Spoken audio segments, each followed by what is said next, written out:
Changes could be coming soon to the way the drainage system in New Orleans is managed. Now, one bill that's advancing in the state legislature would allow the Sewage and Water Board to take over some of the jobs currently handled by the Department of Public Works. But as Alyssa Curtis reports, not everyone is on board. Sewage and Water Board could soon have more responsibilities, and New Orleans Public Works could have less.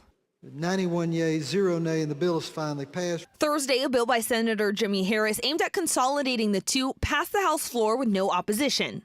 When the bill was in committee, Council Vice President JP Morrell said the way the two utilities are set up right now is confusing. He questioned why Sewage and Water Board is in charge of some of the drainage system, while Public Works has responsibility over other parts. It did not make sense to separate that responsibility because you would always see during a flooding event the Sewage and Water Board and Public Works Department would basically just point fingers at each other. Like in March, when Sewage and Water Board said two pumping stations tripped offline, but also suggests residents clear out catch basins. Under the proposed bill, Sewage and Water Board would be responsible for that too. The council's support for the bill was reiterated again Thursday. In a statement, Council President Helena Moreno said in part, quote, "Merging the drainage operations is clear and common sense."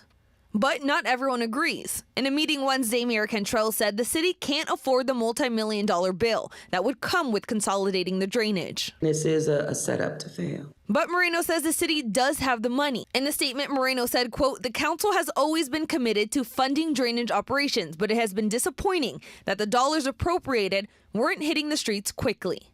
But she says the council will continue to budget what's needed. The bill now heads to the Senate. Alyssa Curtis, WWL Louisiana.